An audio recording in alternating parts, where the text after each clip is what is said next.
नमस्ते साथियों। आज मैं इस वीडियो के माध्यम से आपको अपने जो भी एक्सपीरियंसेस हैं गन लाइसेंस को अप्लाई करने के लिए वो मैं शेयर करूँगा। मैंने अभी हाल ही में 2 महीने पहले यहाँ जयपुर पुलिस कमिश्नरेट के अंतर्गत जो जयपुर सिटी या जो जयपुर अर्बन का ज्यूरिसडिक्शन है उसमें अप्लाई किया था गन लाइसेंस। तो पूरी प्रक्रिया मैंने जो अनुभव किया है और जो डिटेल्ड प्रोसीजर था स्टेप बाय स्टेप कि किस दिन जो टाइमलाइन जैसे हम कहते हैं पूरी टाइमलाइन वो मैं आज आपके सामने लाया हूँ। मैं अपना एक थोड़ा संक्षिप्त परिचय भी आपको दे देता हूँ। जो लोग मुझे नहीं जानते हैं या जो इस वीडियो को पहली बार देखेंगे, मेरा नाम शशांक सिंह आर्य है, पूर्व विधायक प्रत्याशी सांगानेर जयपुर एवं पूर्व सांसद प्रत्याशी जयपुर शहर, और राइट टू रिकॉल पार्टी की तरफ से मैं हाल ही में जो दिल्ली विधानसभा चुनाव हुए थे उसमें प्रदेश प्रभारी भी मुझे नियुक्त किया गया था। तो ये है मेरा एक संक्षिप्त परिचय और राइट टू रिकॉल पार्टी से मैं जुड़ा हूँ। तो गन लाइसेंस की जहाँ तक बात है, मैं इसमें शुरुआत करता हूँ। पहले पूरा जो स्टेप है डिटेल्ड प्रोसीजर जो पहली तारीख है उससे, फिर उसके बाद मैं अपना अनुभव भी आपसे साझा करूँगा। जो प्रोसीजर है वो भी मैं आपको इसमें बताऊँगा। तो ये ये थोड़ा वीडियो लेंदी होने वाला है और इस तरीके का ये मेरा पहला एक व्लॉग भी इसे कह सकते हैं। हालांकि मैंने कई टॉपिक्स पे इससे पहले वीडियोस भी बनाए हैं, लेकिन उसमें मैंने अपना जो अनुभव था वो साझा किया था। लेकिन टाइमलाइन प्रोसीजर की जहाँ तक बात थी, तो ये मेरी लाइफ का पहला ऐसा वीडियो होने जा रहा है और मैं काफ़ी एक्साइटेड भी हूँ इस वीडियो को लेकर के। और आप लोगों से ये जो जानकारी है, ये जो अनुभव है, ये जो डिटेल्ड प्रोसीजर है, ये साझा करने के लिए भी मैं काफ़ी एक्साइटेड हूँ। तो इसमें मैं आपको स्टेप बाय स्टेप पूरा प्रोसीजर भी बताऊंगा। कितने रुपए मेरे अभी तक लगे वो भी मैं आपको बताऊंगा किस स्टेप पे। फिर थोड़ी सी मैं ये भी चर्चा करूंगा कि कौन कौन से ऐसे प्रोसेस थे इस दौरान जो बहुत ही टायरिंग कम्बरसम रहे और ऐसा लगा कि एक बार तो बस गिव अप ही कर देना चाहिए, इसको बीच में ही छोड़ देना चाहिए। और थोड़ा सा हम discussion Coorg gun law referendum पे भी करेंगे कि इसको रिलेट करते हुए इस पूरे प्रोसीजर को जब मैं बताऊंगा तब आप समझेंगे कि कुर्ग गन लॉ का जो प्रपोज्ड ड्राफ्ट है रेफरेंडम का वो क्यों ज़रूरी है। और अभी जो युद्ध जन्य परिस्थितियां चल रही हैं, क्योंकि भारत के जो रक्षा मंत्री हैं और जो अपने आर्मी और डिफेंस के पर्सोनल हैं, उन्होंने बकायदा ऑन रिकॉर्ड स्टेटमेंट ये दिया है कि ऑपरेशन सिंदूर अभी केवल रुका है, युद्ध विराम हुआ है, युद्ध की परिस्थितियां अभी भी हैं। तो कुर्ग गन लॉ रेफरेंडम के बारे में मैं एक थोड़ा सा आपको इंट्रोडक्शन दे देता हूँ कि सज्जन नागरिकों को बंदूक रखने के अधिकार को लेकर के एक कानूनन ड्राफ्ट तैयार किया है। ये एक प्रस्तावित कानून है, इसलिए उसको ड्राफ्ट मसौदा या खाका भी हम कह सकते हैं। तो उस पर खुला निर्देश पत्र भेजा जाता है इस तरीके से, एक 50 पैसे के पोस्ट कार्ड पर इसे खुला निर्देश पत्र भेज सकते हैं। ये मैंने भेजे भी हैं मुख्यमंत्री और प्रधानमंत्री को, वो भी मैं आपको दिखाऊंगा। और ये एक मैंने इस प्रकार से रजिस्टर बना रखा है, खुला निर्देश पत्र का एक रजिस्टर है। इसमें मुख्यमंत्री को ये भेज रखा है खुला निर्देश पत्र संख्या 4। इसको मैंने 23/4 को भेजा था मुख्यमंत्री को। ऐसी एक फ़ोटो कॉपी मैंने बना ली थी इसकी और उसको मैंने अपने इस रजिस्टर में एक पन्ने पे चस्पा कर लिया था, चिपका लिया था। और ये प्रधानमंत्री जी को भी भेजा है मैंने। अब ये थोड़ा सा लाइट इसलिए आपको दिख रहा होगा क्योंकि इसकी मैंने फ़ोटो कॉपी निकालना मैं भूल गया था, तो मैंने फ़ोटो क्लिक की थी, फ़ोटो का फिर मैंने प्रिंट आउट निकाला था, इसलिए थोड़ा लाइट है। और ये वाला जो आपने अभी स्टार्टिंग में देखा मुख्यमंत्री को, जो मैंने भेजा है राजस्थान के मुख्यमंत्री को, तो ये एकदम स्पष्ट है, क्योंकि इसमें पोस्ट कार्ड की मैंने फ़ोटो खींची थी, ना कि फ़ोटो का प्रिंट। तो आइए, ज़्यादा समय आपका मैं नहीं लूँगा, और आप, आई एम श्योर आप लोग भी एक्साइटेड होंगे पूरे डिटेल्ड गन लाइसेंस के प्रोसीजर को जानने के लिए, और मैं भी एक्साइटेड हूँ। तो मैं आपको ये बताता हूँ स्टेप बाय स्टेप, एक एक चीज़ मैं आपको इसमें बताता हूँ। ओके, तो सबसे पहले गन लाइसेंस के लिए मैं गया था 25 फरवरी को। गन लाइसेंस का जो एप्लीकेशन फॉर्मेट है वो लेने के लिए मैं गया था। तो जयपुर कलेक्ट्रेट में गया था। वहाँ पे मैंने 2-3 जगह पता किया, क्योंकि फर्स्ट टाइम था, इससे पहले मैं कभी गया नहीं था। तो मैं फर्स्ट फ्लोर पे गया था, जहाँ पे जयपुर शहर का जो जयपुर कलेक्टर का जो रूम है, वहाँ पे मैं गया था। फिर वहाँ पे मैंने पता किया, तो उन्होंने मुझे डायरेक्ट किया 2-3 कमरों में। जाने के बाद वहाँ एक फ़ोटोकॉपी रूम है, तो वहाँ से मुझे 20 रुपये का उन्होंने ये लाइसेंस का फॉर्मेट दिया। ये लाइसेंस का पूरा फॉर्मेट ये आपके सामने है। इसमें लगभग 8 पन्ने हैं। तो इसमें ये 20 रुपये का मुझे मिला था। फिर इसको जब मैं लेकर के मैंने पता किया इसके बारे में, तो बाद में मुझे ये पता लगा कि ये जयपुर ग्रामीण के लिए। तो जयपुर पुलिस कमिश्नरेट में जो जयपुर ज़िला है, जो जयपुर जनपद है, उसको 2 भागों में बांट रखा है। जयपुर शहर का ज्यूरिसडिक्शन अलग है और जयपुर ग्रामीण का ज्यूरिसडिक्शन अलग है। तो ये जो फॉर्मेट मुझे जयपुर कलेक्ट्रेट से मिला था, है ना, तो ये 20 रुपये लगे थे, उसका फ़ोटोकॉपी उन्होंने दे दिया था वहीं पे ऑन द स्पॉट।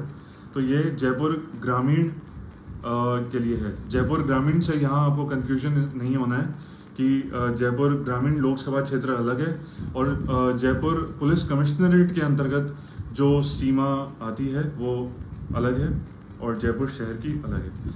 तो ये पूरा 8 पन्नों का है, ये इस तरीके से है। ये मेरे काम नहीं आया, क्योंकि मैं जहाँ पे रहता हूँ वो जयपुर शहर की सीमा लगती है, जयपुर सिटी की सीमा लगती है, अंतर्गत जयपुर पुलिस कमिश्नरेट। तो इसको मैं थोड़ा अब साइड में रख देता हूँ, अभी इसकी अपने को ज़रूरत नहीं पड़ने वाली है। तो उसके बाद फिर मुझे किसी ने बताया कि जयपुर पुलिस कमिश्नरेट आपको जाना चाहिए, और जयपुर पुलिस कमिश्नरेट फिर गया मैं। वहाँ पे जो कमरा नंबर 22 है, वहाँ से मुझे जो फॉर्म है वो प्राप्त किया मैंने।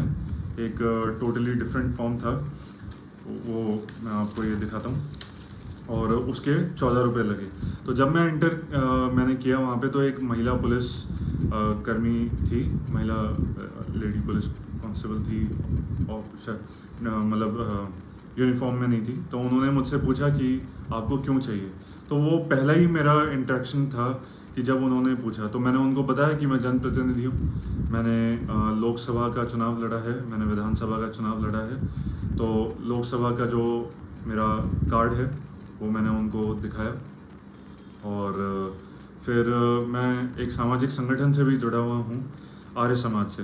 तो उसकी प्रदेश कार्यकारिणी में मैं हूँ, और उसमें अंतरंग सदस्य हूँ। तो वो भी मैंने उनको बताया। तो खैर उन्होंने, उसका इतना रेलेवेंस था भी नहीं, तो उन्होंने मुझे डायरेक्ट कर दिया जहाँ पे जो फ़ोटोकॉपी का रूम था, वहाँ जा कर के मैंने 14 रुपये मेरे लगे, मैंने पेमेंट किया, और मैंने ये प्राप्त की। तो ये मैं 25 फरवरी की बात है, जो सबसे पहला दिन है, 25 फरवरी को मैं गया था। तो इस तरीके से ये फॉर्म दिखता है,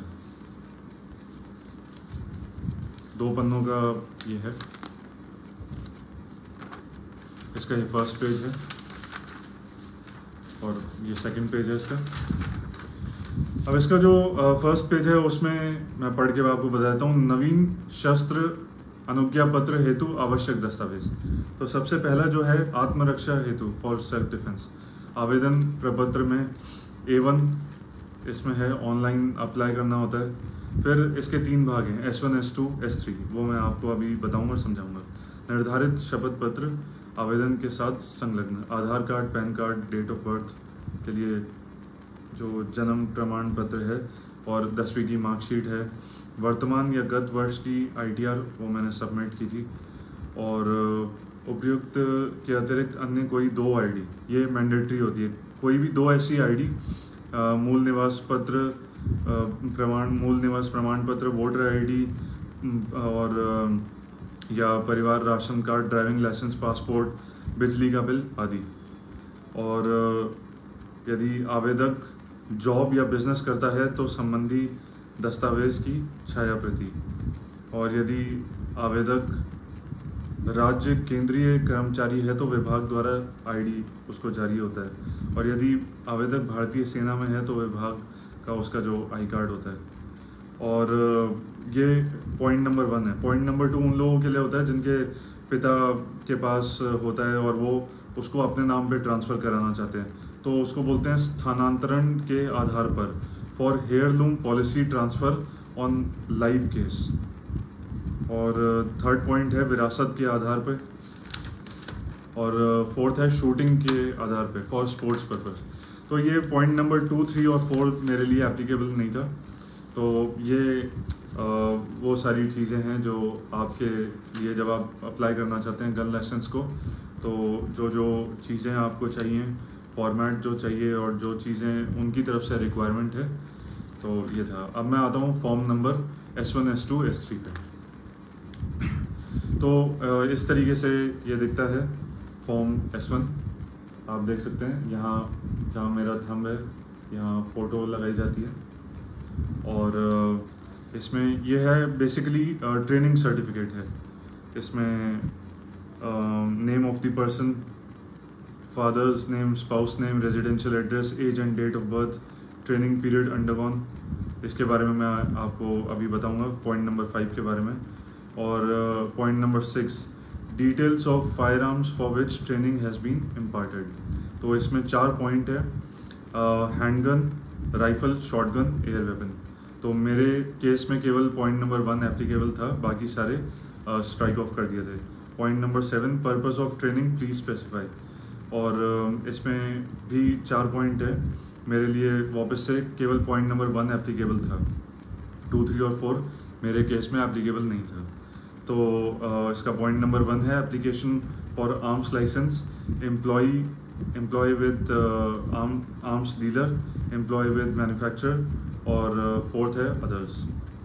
अब नीचे इसके है the training curriculum included the following modules: basic arms and ammunition safety practices including safe handling and carry procedures. तो इस पे ये एप्लीकेबल था मेरे केस में। फायरिंग टेक्निक्स एंड प्रोसीजर्स, तो जो लाइव फायरिंग है लाइव एम्यूनेशन से वो नहीं हुई थी, इसलिए वो स्ट्राइक ऑफ था। और point number 3, care of arms and ammunition, मतलब वेपन की हैंडलिंग और वो उसकी केयर कैसी करनी है, उसकी साफ़ सफाई कैसे करनी है। और थर्ड है safe storage and transportation of arms and ammunition. ठीक है, ये था। तो थर्ड, ये मैंने आपको पॉइंट्स बता दिए। जो 4 पॉइंट थे ट्रेनिंग करिकुलम के, उसमें से फर्स्ट, थर्ड और फोर्थ वो एप्लीकेबल था। जो सेकंड वाला था फायरिंग टेक्निक एंड प्रोसीजर, वो एप्लीकेबल नहीं था। तो ये जो होता है ये रिजर्व पुलिस लाइन जयपुर में है, चांदपोल में। वहाँ पे प्रभारी होते हैं सब इंस्पेक्टर रैंक के, उनको बोलते हैं आर्मोर, ARMOR या ARMOUR भी होता है, और हिंदी में आर्मोर इसको कहते हैं। तो उनका सील और साइन होता है, वो इसको प्रमाणित करके देते हैं 3 महीने के लिए। इस बात को लिख करके वहाँ दिया जाएगा। तो ये इस तरीके से है S1। अब 26 और 27 फरवरी को मैं नहीं गया था। फिर रिजर्व पुलिस लाइन जा कर के मैंने पता किया था। तो उस दिन जो संबंधित SI थे वो अपने किसी काम से व्यस्त थे, पारिवारिक कारण से। तो फिर उन्होंने जो कर्मचारी थे वहाँ पे पुलिसकर्मी आर्मोर में, उन्होंने मुझे उनका नंबर दे दिया था। उन्होंने कहा था कि आप इनसे बात करके और कनेक्ट कर लीजिएगा, ये जब भी अवेलेबल हों तो आप आ जाइएगा उस दिन। तो मैंने उनसे जो SI थे उनसे मैंने बात कर ली थी और फिर मैं चला गया था और ये सारी एक्टिविटीज़ मैंने कर ली थी। तो अब मैं आपको दिखाता हूँ इसमें जो दो स्टैम्प लगे थे, तो वो स्टैम्प मैं आपको दिखाता हूँ। तो 1 मार्च को 26-27 को ये हो गया, 28 का दिन भी निकल गया था, और 1 मार्च को मैंने स्टैम्प बनाया था। 50 रुपये के 2 स्टैम्प है। तो वो स्टैम्प मैं आपको दिखाता हूँ। एक स्टैम्प हमारे पास ही रखने के लिए वो बोलते हैं, और 2 जो स्टैम्प होते हैं, और मतलब दूसरा जो स्टैम्प होता है उसको वो फ़ोटोकॉपी के रूप में रख देते हैं। तो ये इस तरीके से शपथ पत्र है। ये शपथ पत्र जो होता है वो प्रारूप भी मैं आपको पढ़ के बता देता हूँ। इसको अटेस्ट और नोटरी कराना होता है। ये 50 रुपये का है, और ये ओरिजिनल है, ये मेरे पास रखा हुआ है। ठीक है, ये उन्होंने नहीं मांगा था, मैंने मतलब जब सबमिट करने में गया था 17 मार्च को, तो उन्होंने कहा था कि नहीं, इसको आप अपने पास रखिए। तो जो शपथ पत्र वहाँ मैंने प्रस्तुत किया था वो मैं आपको दिखा देता हूँ। उसकी फ़ोटोकॉपी मैंने अपने पास रखी हुई है। ये इस तरीके से है। तो ये 1 मार्च का बना हुआ है, दोनों 1 मार्च के बने हुए हैं। 50 रुपये के शपथ पत्र पे ये थे दोनों। और इसकी जो कॉस्ट मुझे आई वो लगभग ये 250 रुपये के आसपास का खर्चा इसका बैठा। उसमें प्रिंटिंग और स्टैम्प और नोटरी अटेस्ट, ये सारी चीज़ें उसमें आ गई थी। ठीक है, तो अब आते हैं S1, मैंने आपको बता दिया। अब S2 के बारे में मैं आता हूँ। तो S2 बहुत ही सामान्य है, ये आपको ही भरना होता है। S1 आरमोर के बारे में मैंने बता दिया, रिजर्व पुलिस लाइन जयपुर में जो है, चांदपुल में, जनाना अस्पताल के पास में। और चांदपुल से जो मेट्रो स्टेशन है वो तो सटता हुआ है, वहाँ पे जस्ट आप उतरेंगे तो और रिजर्व पुलिस लाइन वहाँ पे आपको मिल जाएगी। तो ये S2 है। इसमें ये स्टोरेज स्पेस होती है, ये आप फ़ोटो देख रहे होंगे, ये 4x6 की कलर्ड फ़ोटो उसमें लगानी होती है। ये फ़ोटो कॉपी है। तो इस तरीके से ये है, ये पन्ना है, और इस तरीके से उसमें लगाना होता है, स्टेबल करना होता है। तो ये अलमीरा जो है, ये घर में आपके या तो कोई सेफ स्टोरेज होना चाहिए, जैसे लॉकर्स आते हैं आजकल, गोदरेज के छोटे लॉकर्स आते हैं जो ज़्यादातर आपको ज्वेलर्स के मिल जाएंगे या बिजनेसमैन व्यापारी के मिल जाएंगे जिनका कैश का काम होता है। तो वो लॉकर अगर आपके पास है, सेपरेट लॉकर, तो उसकी आपको फ़ोटो भेजनी होती है, क्लिक करनी होती है। वो उसमें लिखी होगी, वो ये जो आपको स्टार्टिंग में मैंने बताया था कि S2 सेफ स्टोरेज का रंगीन फ़ोटो साइज़ 4x6। ठीक है, तो इस तरीके से है। ये 4x6 का मैंने कलर्ड फ़ोटो ऊपर से और नीचे से यहाँ से स्टेपल कर दिया था। ये जो हमारी लोहे या स्टील की जो अलमीरा होती है, अलमारी, उसकी फ़ोटो भेजनी होती है, और चाबी भी लगी हुई होनी चाहिए, और वो सही भी है। ये पॉइंट इनका अच्छा है कि कल को कोई बच्चा आपके घर में अगर है तो वो कहीं गन को निकाल ना ले, उसको ओपन ना कर ले। तो एक सिक्योर्ड सेफ स्पेस तो होनी चाहिए। तो मैं इसके फेवर में हूँ। और या कोई एक अनजान व्यक्ति, कोई दोस्त आपके घर में आ गया, या कोई आपके घर में कोई काम जो करते हैं, जो सर्वेंट होते हैं, या और कोई भी अनजान, कई बार पेंट करने के लिए आते हैं, कई तरीके के लोग आते हैं, तो एक सेफ स्टोरेज होनी चाहिए। तो ये तो था S2। अब जो सबसे इंटरेस्टिंग पार्ट है वो है S3। इसमें काफ़ी डिटेल्ड एक्सप्लेनेशन मैं आपको दूंगा। ये बहुत ही टायरिंग था, बहुत ही कम्बरसम था। S1 और S2 तो हो गया था। तो 1 और 2 मार्च को जब मैंने ये स्टैम्प की प्रक्रिया कर ली थी, उसके बाद मैं S3 को भरवाने के लिए सबसे पहले अपने घर के पास वाले एक प्राइवेट हॉस्पिटल में गया था। प्राइवेट क्लिनिक, प्राइवेट हॉस्पिटल है, बहुत ज़्यादा बेड की कैपेसिटी का नहीं है, लेकिन जब मेरा जो करंट रेजिडेंस है, हम लोग जब आ गए थे तो मतलब कम से कम 20-25 साल पुराना है, तो लगभग उसमें अप्रॉक्सीमेटली 20 बेड के आसपास होंगे, तो एक छोटा हॉस्पिटल है। तो इसलिए मैं उनके पास गया था क्योंकि वो मुझे बचपन से जानते हैं। जब मैं छोटा था तब से किसी ना किसी काम के लिए जो एक्सीडेंट वगैरह होते थे तो उनके पास जाते रहता था। तो उनके पास जब मैं गया था तो उन्होंने इस चीज़ के लिए मना कर दिया।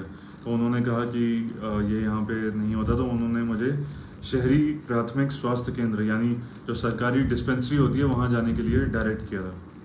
तो वहाँ जब मैं गया तो वहाँ एक महिला चिकित्सक मुझे मिली थी। तो उन्होंने मुझे कहा कि ये प्रोसीजर यहाँ नहीं होता, आप या तो जयपुरिया अस्पताल या सवाई मानसिंह अस्पताल, जो दो प्रमुख सरकारी अस्पताल हैं, बड़े सरकारी अस्पताल हैं, क्योंकि ये तो सरकारी डिस्पेंसरी थी, इसको बोलते हैं शहरी प्राथमिक स्वास्थ्य केंद्र।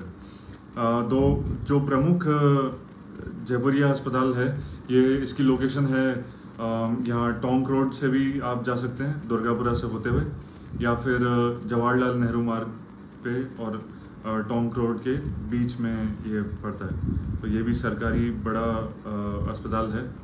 और उसके अलावा ये सवाई मानसिंह अस्पताल, तो दो में से किसी एक जगह उन्होंने जाने के लिए बोला। तो उन्होंने मुझे कहा मेडिकल ज्यूरिस्ट, ऐसा उन्होंने एक टाइटल बताया कि आप इनके पास जाइए, मेडिकल ज्यूरिस्ट। तो उनके पास मैं जाने का फिर मैंने विचार बनाया कि अब S1, S2, S3 की अगर बात करें तो सबसे ज़्यादा जो टाइम कंज्यूमिंग था, जो सबसे ज़्यादा एग्जॉस्टिंग था, जहाँ सबसे ज़्यादा मेरा आना जाना हुआ, पेट्रोल के मेरे रुपए लगे, कई चक्कर लगे, तो वो था S3। ठीक है, फिर उसके बाद जब ये 3 मार्च को प्रक्रिया सारी पूरी हो गई और S1 का मुझे उन्होंने आरमोर से जो SI थे, प्रभारी आरमोर के इंचार्ज, उन्होंने सील और साइन लगा करके दे दी थी। तो उसके बाद मैंने अपने कई जानकारों से पूछा कि इसकी क्या प्रोसीजर है। मैंने कोशिश की कि अगर कोई मुझे ऐसा व्यक्ति मिल जाए जो मुझे गाइड कर दे, लेकिन मेरे केस में वो पॉसिबल नहीं हो पाया। तो किसी ने मुझे जब चर्चा हुई तो उन्होंने मुझे बताया कि आप CMHO जाइए, जो चीफ मेडिकल ऑफिसर होता है, चीफ मेडिकल ऑफिसर, आप उनके पास जाइए। जयपुर में 2 CMHO हैं, CMHO प्रथम और CMHO द्वितीय। तो CMHO फर्स्ट का जो कार्यालय है प्रथम का, वो है सेठी कॉलोनी में, मिनी स्वास्थ्य भवन भी उसको कहते हैं। और सेठी कॉलोनी ये जयपुर में जो जवाहर नगर राजा पार्क वाला जो एरिया है वहाँ पड़ता है। तिलक नगर से जब हम आगे की तरफ जाते हैं, आदर्श नगर दशहरा मैदान को पार करके, और आर्य समाज आदर्श नगर पड़ता है रास्ते में, गोविंद मार्ग, फिर उसके बाद आप जब सीधे जाते हैं दशहरा मैदान को पार करके, तो वहाँ पे दाएं हाथ पे ये पड़ता है। तो वहाँ मैं गया तो फिर उन्होंने भी यही बात बोली कि आप SMS या जयपुरिया जाइए और वहाँ ये करिए। तो अब इसमें मेरे 3 दिन खराब हो गए, क्योंकि फिर 3, 4 और 5 मार्च को फिर मैं कहीं नहीं गया। तो 6 मार्च को जो सर्टिफिकेट ऑफ मेडिकल फिटनेस है, जिसकी आवश्यकता पड़ी ही नहीं इस पूरे प्रोसीजर में, तो जब मैं वहाँ पे गया था तो सैटेलाइट हॉस्पिटल वहाँ पे है, उसी के जस्ट आप थोड़ा सा आगे जाएंगे, CMHO का जो कार्यालय है, मिनी स्वास्थ्य भवन, तो दाएं हाथ पे सैटेलाइट हॉस्पिटल पड़ता है। तो वहाँ मैं गया, मुझे किसी ने गाइड किया कि आप वहाँ जाइए। और फिर वहाँ जाने के बाद ये जो सर्टिफिकेट है ये मिला। इस सर्टिफिकेट की हालांकि कोई ज़रूरत ऐसी खास पड़ी भी नहीं, क्योंकि इसकी रिक्वायरमेंट नहीं पड़ी थी। ये एक फ़ोटोकॉपी की दुकान से 2 रुपये में मैंने वहाँ से प्राप्त कर लिया था। तो ये लेकर के मैं गया था वहाँ पे वापस से मिनी सैटेलाइट हॉस्पिटल, तो इसकी ज़रूरत नहीं पड़ी।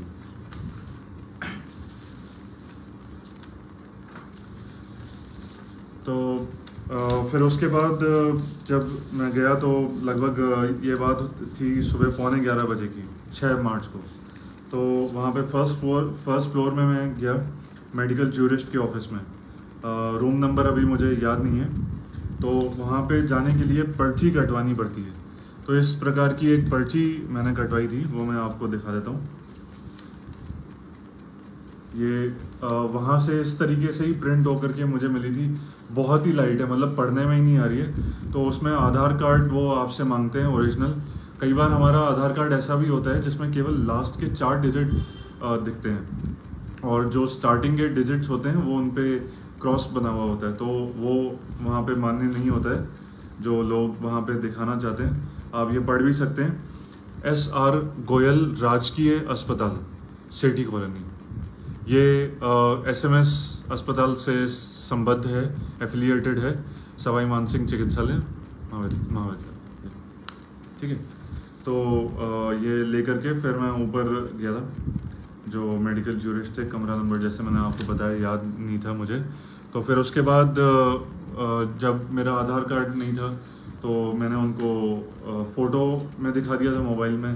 फिर उन्होंने मेरा मोबाइल नंबर भी मांगा जो कि आधार कार्ड से जुड़ा हुआ है, तो वो मैंने बताया था, तो किसी रीज़न से वो पुल आउट नहीं कर पा रहे थे। तो ये बात है 6 मार्च की। 6 मार्च को मैंने लगभग 11:15 बजे के आसपास ये करवाया था। फिर उसके बाद मैं साइकियाट्रिक सेंटर गया था, जो कि pink square mall Adarsh Nagar के ठीक सामने की तरफ है। यानी जब हम गोविंद मार्ग से होते हुए त्रिमूर्ति सर्कल से सीधे जाते हैं ट्रांसपोर्ट नगर की तरफ, और आर्य समाज आदर्श नगर को पार करते हुए जब हम जाते हैं तो दाएं हाथ पे ये पड़ता है साइकियाट्रिक सेंटर जयपुर। इसका जो ऑफिशियल नाम है वो भी मैं आपको बता देता हूँ। मनोज चिकित्सक केंद्र जयपुर राजस्थान सरकार के अंतर्गत ये आता है, और सवाई मानसिंह चिकित्सालय जो चिकित्सा महाविद्यालय जयपुर उससे संबद्धता प्राप्त है, एफिलिएटेड है। तो इस तरीके से ये है। ठीक है, अब ये तो हो गई बात 6 मार्च की।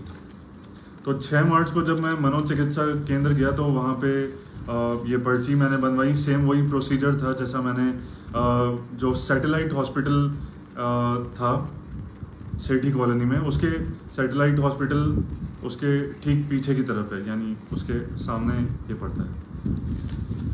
तो वहाँ जब मैं गया तो कमरा नंबर 10 है वहाँ पे आपको जाना पड़ता है। तो वहाँ जब मैं गया तो फिर पर्ची बनवाई मैंने, और उसके बाद उन्होंने मुझे एक दूसरे रूम नंबर में डायरेक्ट किया। जब मैंने उनको बताया, उन्होंने पूछा कि आप किस लिए आए हैं, क्या कारण है। तो मैंने बताया कि ये फॉर्म में लेके गया ही था अपने साथ में, S1 S2 कंप्लीट था, ये 2 चीज़ें मैं कर चुका था, और S3 जो था वो मैं अब आपको ये दिखाता हूँ। ये है S3, ये इसकी फ़ोटो कॉपी है, ओरिजिनल वहाँ सबमिट करना होता है। मैं थोड़ा सा पढ़ के बता देता हूँ। Standard format of medical certificate. This is to certified that I have carefully examined the person whose particulars are furnished below. इसमें पॉइंट नंबर है 1, name of the person examined. जो पॉइंट नंबर 2 है वो है फादर्स नेम।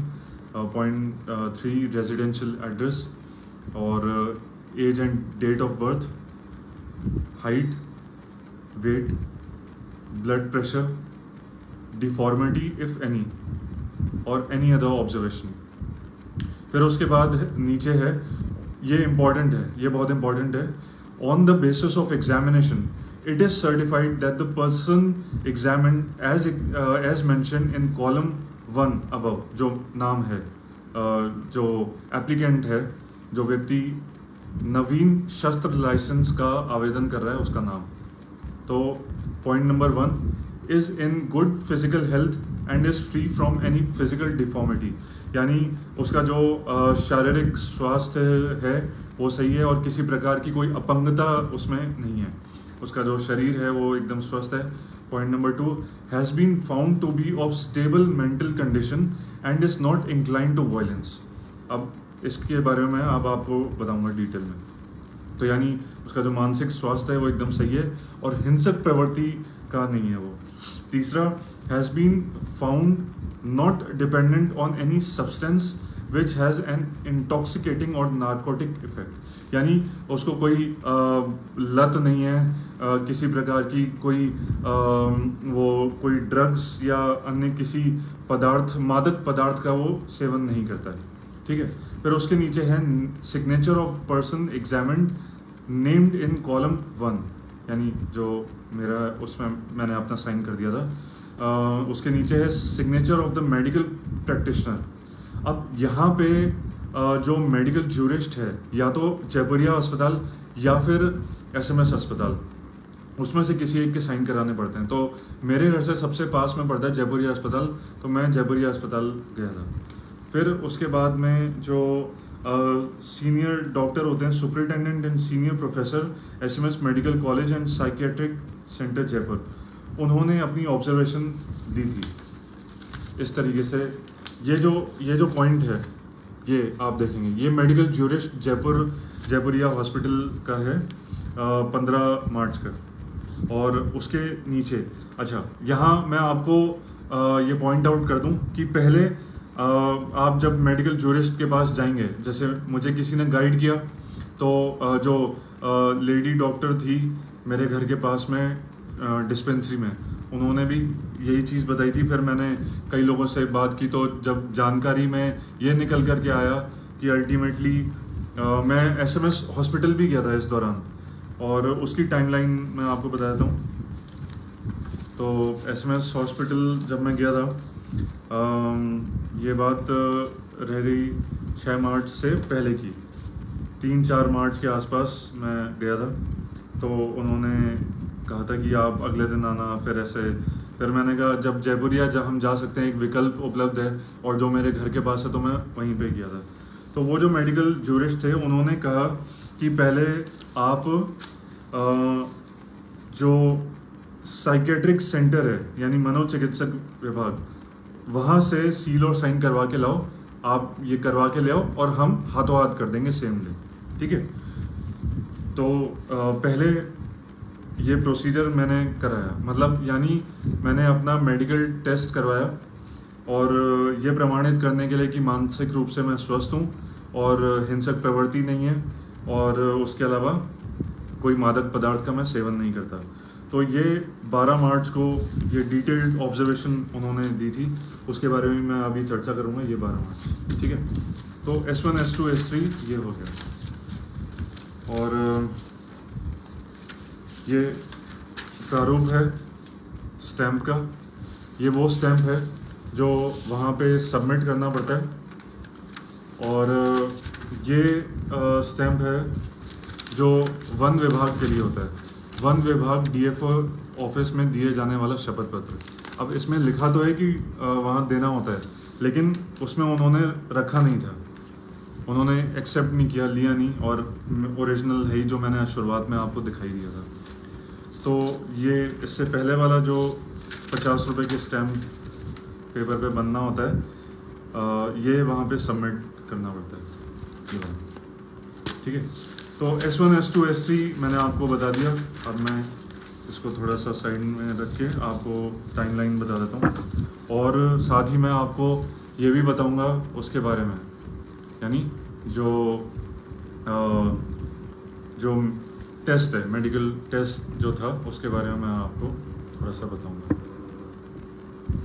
वो जानना बहुत important है आपके लिए भी, और मेरा भी लाइफ टाइम एक्सपीरियंस था।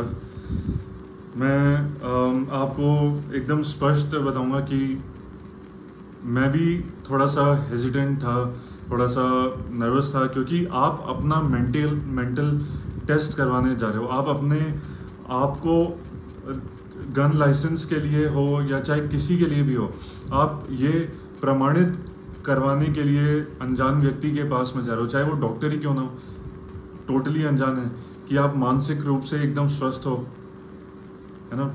उसका पर्पस चाहे कोई भी हो। तो ये इस तरीके से ये पूरी डिटेल्ड रिपोर्ट है। अब ये जो डिटेल्ड रिपोर्ट है, ये 2 तरीके के टेस्ट होते हैं। इसमें इन्होंने लिखा है, थोड़ा टेक्निकल भी है तो मुझे इतना नहीं पता है इसके बारे में, लेकिन जो लिखा है वो मैं पढ़ देता हूँ। दो चीज़ें उन्होंने लिखी हैं। ऑन RIBT पेशेंट गिवन, है ना। और फिर उसके बाद ये डिटेल्ड है, ये यहाँ से लेकर के और यहाँ तक ये ऑन RIBT है। और सेकंड है on MCMI, no personality disorder was found, ठीक है। ऑन RIBT है average number of responses, average pre responses, adequate number of responses, adequate number of A and H responses, adequate number of M responses. अब ये इसमें इनकी observation है, which indicates that patient has average productivity, appropriate ego strength and able to establish rapport with others and maintain relationship. Overall present protocol indicates no gross psychopathology. अब इसमें एक ध्यान देने वाली बात है, यहाँ पे इन्होंने मेंशन किया है एवरेज प्रोडक्टिविटी, ठीक है, और अप्रोप्रिएट किया है। तो मैंने जो ऑब्जर्वेशन और जब मैंने ये शेयर किया था, कई लोगों से चर्चा की थी इसके बारे में, तो उन्होंने कहा कि वो भी एक सेफ उस पे रहना चाहते होंगे, इसलिए उन्होंने इसको एडिक्वेट और एवरेज मेंशन किया है। तो नॉट ग्रेट या कुछ ऐसे नहीं किया, तो इस तरीके से ये चीज़ है, तो उसमें उन्होंने एवरेज एडिक्वेट किया है। तो ये टेस्ट मैंने आपको दिखाई दिया, ये ओरिजिनल मेरे पास है, ये उन्होंने वहाँ पे रिक्वायरमेंट उनकी नहीं थी। ये केवल आपको जो सीनियर सुपरिटेंडेंट हैं, ये इनकी पोस्ट है क्लिनिकल साइकोलॉजिस्ट, ठीक है। तो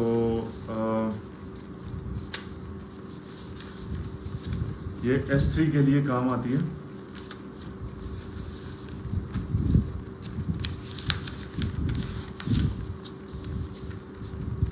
superintendent and senior professor SMS medical college, उनके साइन के लिए ये रिपोर्ट ज़रूरी है। इसके बेसिस पे ही वो जो डॉक्टर हैं, सीनियर डॉक्टर, वो साइन करेंगे, ठीक है।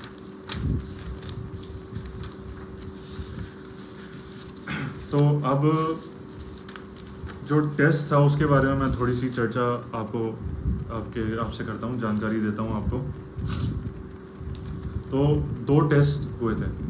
पहला टेस्ट था साइको डायग्नोसिस और उसमें था पर्सनैलिटी असेसमेंट। अब इसमें मुझसे 175 प्रश्न मुझे दिए गए थे, 175 questions, list of questions were given to me. तो जो लेडी डॉक्टर थी, मनोचिकित्सक, उन्होंने मुझसे पहले पूछा मैं कितना पढ़ा हुआ, तो उसके आधार पे उन्होंने मुझे ये कहा कि आप हिंदी में प्रश्न लेना चाहेंगे या इंग्लिश में। तो मैं इंग्लिश में कंफर्टेबल था, तो मैंने उनको बताया मैंने MBA कर रखी है। तो उन्होंने मुझे इंग्लिश में 175 लिस्ट ऑफ क्वेश्चंस दिए, और लगभग इन क्वेश्चंस को करने के लिए कोई भी ऐसी डेडलाइन नहीं है कि आपको इतने मिनट में ये प्रश्नों के उत्तर करके देने हैं, ठीक है। ऐसा उन्होंने मुझे बताया नहीं था। हो सकता है वो अपने एंड पे गेज कर रहे हो कि इस व्यक्ति को ये प्रश्नों के उत्तर करने में कितना टाइम लग रहा है। ऐसा भी नहीं कि आप बैठे ही रहें और बहुत देर हो जाए। हालांकि मैं लगभग 11:15 बजे पहले सैटेलाइट हॉस्पिटल गया था, सिटी कॉलोनी, और फिर उसके बाद मैं गया था यहाँ पे जो दूसरा हॉस्पिटल है, वहाँ पे मैं गया था। तो इसका जो टाइम है वो है 11:08, और ये वाला जो था ये था 10। ये इसकी इंक बहुत लाइट है, 10:47 AM, ठीक है। तो ये है, तो लगभग आधा घंटा से 45 मिनट का समय मुझे लगा। 175 क्वेश्चंस का मैंने आंसर दिया। केवल यस या नो में आंसर देना होता है, और या पता नहीं या मतलब कुछ और का विकल्प नहीं होता। सारे क्वेश्चंस अटेम्प्ट करने होते हैं, छोड़ना कोई नहीं होता। अब बहुत एक इम्पॉर्टेंट चीज़ मैं आपको दिखाता हूँ, वो है जो टेस्ट होता है, वो टेस्ट के बारे में, जो दूसरा टेस्ट है उसके बारे में मैं आपको बताता हूँ। ये जो 175 क्वेश्चंस का आंसर जब मैंने कर लिया था, तो उसके बाद ये मैंने सबमिट कर दिया था, तो मुझे 5 मिनट के लिए वेट करने के लिए बोला था, है ना। तो एक दूसरा टेस्ट होता है, मैं स्पेलिंग आपको बताता हूँ, थोड़ा कॉम्प्लिकेटेड है। एक स्विस मनोचिकित्सक एक डॉक्टर थे, उनके नाम पे ये है, RORSHACH,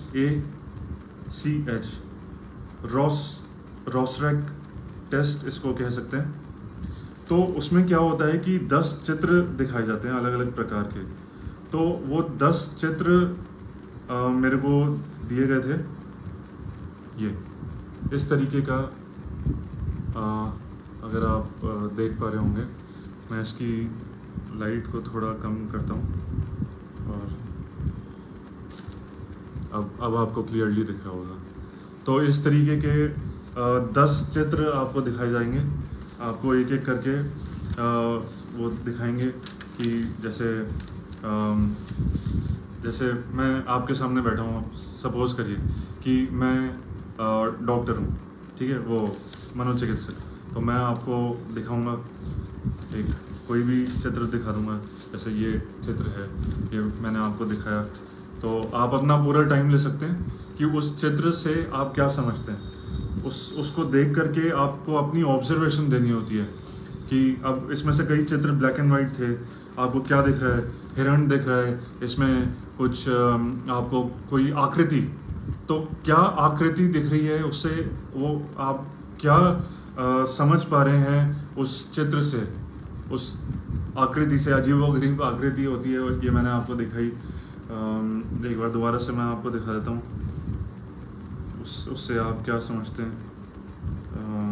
तो इस तरीके से है, अब आप ये देख सकते हैं, ये है, ठीक है। अब इसमें कुछ एक ऐसी डरावना चेहरा भी दिख रहा है, इसमें एक चमगादड़ भी दिख रहा है, तो 2 लोगों के हाथ दिख रहे हैं, लेकिन सारी की सारी 10 जो फोटोज़ थी वो अगल बगल में थी, यानी मिरर इमेजेस थी, सारी 10 की 10। तो ये आप इंटरनेट पे देख सकते हैं, वो आपको पता लग जाएगा।